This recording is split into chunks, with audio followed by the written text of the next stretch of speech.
प्रिय बहनों और भाइयों, सीपीआईएम की ओर से नमस्कार, प्रणाम, सलाम। 2024 लोकसभा चुनाव में आपका वोट केवल एक सांसद को चुनने भर का वोट नहीं है। आपका वोट तय करेगा कि भारत के संविधान अपने मूल रूप से बचेगा कि नहीं। भारत की पहचान एक धर्मनिरपेक्ष लोकतांत्रिक गणराज्य के रूप में बची रहेगी कि नहीं। हमारा ये प्यारा देश एक नफरत से प्रेरित तानाशाही तो नहीं बन जाएगा।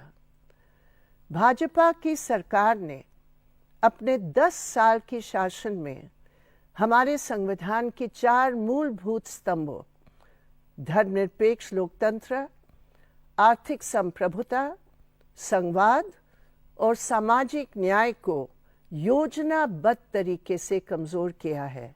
यही नहीं, संविधान द्वारा निर्धारित स्वतंत्र संस्थाएं जिनका काम सत्ता पर नियंत्रण रखना है को गंभीर रूप से कमजोर किया है। विपक्षी दलों और नेताओं को निशाना बनाने वाले जांच एजेंसियों के दुरुपयोग से लोकतंत्र पर गंभीर रूप से हमला किया जा रहा है। हमारे इतिहास में कभी भी चुनावों से ठीक पहले 2 निर्वाचित मुख्यमंत्रियों को गिरफ्तार नहीं किया गया जो हाल में हुआ है। असहमति को अपराध बना दिया गया। यूएपीए, एनएसए और पीएमएलए जैसे कानूनों को अंधाधुंध लगाया जा रहा है और पत्रकारों सहित अनेक लोगों को जेल में डाला जा रहा है। इसके ठीक विपरीत अगर कोई विपक्षी नेता जिस पर भ्रष्टाचार के कथित गंभीर आरोप हैं शासक दल में शामिल हो जाते हैं तो उस पर लगे तमाम मामलों को समाप्त कर दिया जाता है। सीपीआईएम यूएपी और पीएमएलए जैसे लोकतंत्र विरोधी कानूनों को खत्म करने के लिए कटिबद्ध है। हम स्वतंत्र संस्थाएं की स्वायत्तता की रक्षा करेंगे और इनको और मजबूत बनाएंगे। जनता के लोकतांत्रिक अधिकारों के बचाव की लड़ाई हम लड़ते रहेंगे। हमारा संविधान हर नागरिक को किसी भी धर्म के पालन करने का अधिकार देता है, लेकिन संविधान धर्म के राजनीतिक उपयोग की कोई अनुमति नहीं देता। ऐसा करना केवल धर्म का अपमान ही नहीं बल्कि असली मुद्दों से जनता के ध्यान को हटाने का विघटनकारी तरीका है। सीपीआईएम धर्मनिरपेक्षता की रक्षा के प्रति कटिबद्ध है। नफरत फैलाने वाली भाषण और कुकर्मों पर कानूनी रोक के लिए हम लड़ेंगे। हम हेट स्पीच और अपराधों के खिलाफ कानून के लिए लड़ेंगे। हम सीएए को रद्द करने के लिए भी कटिबद्ध है। अल्पसंख्यक समुदाय के अधिकारों के कथित हनन पर हम रोक लगाएंगे। भाजपा के 10 साल के राज में जनता बेहाल हो गई है। इस बदहाली का शिकार सबसे गंभीर रूप से महिलाएं हैं। आवश्यक वस्तुओं की कीमतें में लगातार बढ़ोतरी से महिलाओं और बच्चों में कुपोषण का स्तर बढ़ा है। सीपीआईएम की मांग है 81 करोड़ लोगों के लिए 5 किलो फ्री राशन के साथ 5 किलो सब्सिडी वाला अनाज जिसमें चावल 3 रुपए, गेहूं 2 रुपए और मोटा अनाज 1 रुपए में उपलब्ध करवाया जाए, जिसे केंद्र सरकार ने बंद कर दिया है। इस समय की बेरोजगारी तमाम रिकॉर्ड तोड़ दिए हैं। नौजवानों और महिलाओं के लिए काम कहीं भी नहीं मिलता है। मजदूरों और किसानों के तमाम अधिकारों को सरकार ने छीन लिया है, जिसका नतीजा है पिछले दशक में 4 लाख से अधिक किसानों और दैनिक मजदूरों ने आत्महत्याएं की हैं। किसानों का फसलों के एमएसपी नहीं मिल रही है। महिलाएं कामकाजी वर्गों का बड़ा हिस्सा है और उन पर सबसे बुरी तरह से मार पड़ी है।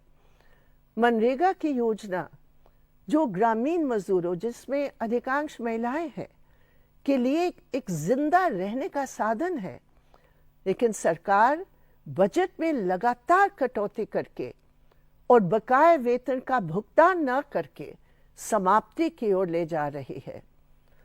इस सरकार ने अमीरों को और अमीर बनाया है। 1% धनाढ्य लोग अब देश में 40% संस्थानों और धन के मालिक हो गए हैं। इस देश में ऐसी असमानता पहले देखी नहीं गई है। सीपीआईएम की प्रतिज्ञा है, तमाम फसलों के एमएसपी की कानूनी गारंटी दिलवाएंगे, श्रमिक विरोधी श्रम कानूनों को समाप्त करेंगे, निजीकरण का अंत करके सार्वजनिक क्षेत्र को मजबूत करेंगे। पिछले दशक में महिलाओं के खिलाफ अपराधों में 28% की वृद्धि हुई है और सजाओं का दर कम हुआ है। नारी शक्ति नहीं, यौन उत्पीड़न करने वालों की शक्ति बढ़ी है। उनको सरकारी सुरक्षा मिल रही है, चाहे महिला पहलवानों का मामला हो, हाथरस की पीड़िता का हो या बिल्किस बानो का। बंगाल की सरकार भी संदेश खाली और अन्य जगहों के जघन्य अपराधियों को संरक्षण दे रही है।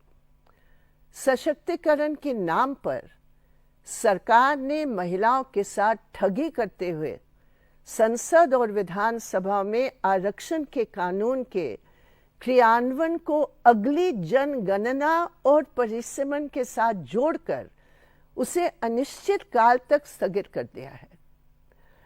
आदिवासियों ने जिन अधिकारों को पाने के लिए लंबे संघर्ष किए, कुर्बानियां दी, उन कानूनों में संशोधन करके सरकार ने उसे छीन लिए हैं।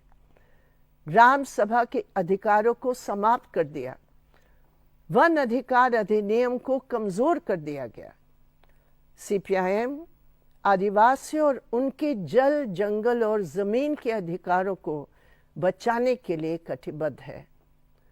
दलित समुदायों की सरकार की विचारधारा के कारण घोर जातिवादी हमलों का सामना करना पड़ा है।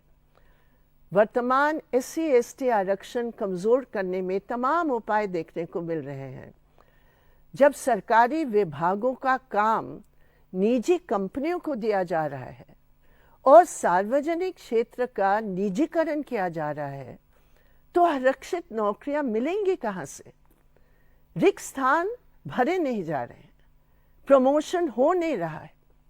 सीपीआईएम दलितों और आदिवासियों के अधिकारों के पक्ष में खड़े रहेगी। हम सामाजिक आर्थिक जनगणना की मांग को अवश्य मनाएंगे। प्रिय साथियों, पिछले वर्षों में सीपीआईएम किसान, मजदूर, महिला, छात्र और युवाओं के हर संघर्ष में आगे रही है। न्याय के लिए हर संघर्ष में हमारी पार्टी ने महत्वपूर्ण भूमिका निभाई है। केरल की LDF सरकार के नेतृत्व में जन केंद्रित नीतियों को अपनाकर ये प्रमाणित किया है कि वैकल्पिक नीतियों के सहारे जन चौतरफा विकास संभव है। हमारी ये एकमात्र पार्टी है जिसने इलेक्टोरल बॉन्ड द्वारा चंदा लेने से इनकार किया। इससे एक स्पष्ट तरीका मानते हुए इस पर रोक लगाने के लिए हमने सर्वोच्च न्यायालय में याचिका दायर की और उन्होंने सहमति जताते हुए इस पर रोक लगा दी। इस मामले में खुलासे के बाद भाजपा का पर्दाफाश सबसे अधिक भ्रष्ट राजनीतिक दल के रूप में हुआ। हमारे दल की एक ईमानदार, गलत समझौते से दूर रहने वाले दल की छवि बरकरार है। प्रिय बहनों और भाइयों, सीपीआईएम ने अपने चुनावी घोषणा पत्र में जनता की हितैषी नीतियों को लागू करने का हमने संकल्प लिया है। हम आपसे अपील करते हैं, 1. भाजपा और उसके सहयोगों को हराए। 2. 18वीं लोकसभा में सीपीआईएम और वामपंथी पार्टियों की ताकत बढ़ाए। और 3. केंद्र में संविधान को सुरक्षित रखने वाली एक वैकल्पिक सेक्युलर सरकार बनाएं। जय हिंद, इनकलाब जिंदाबाद।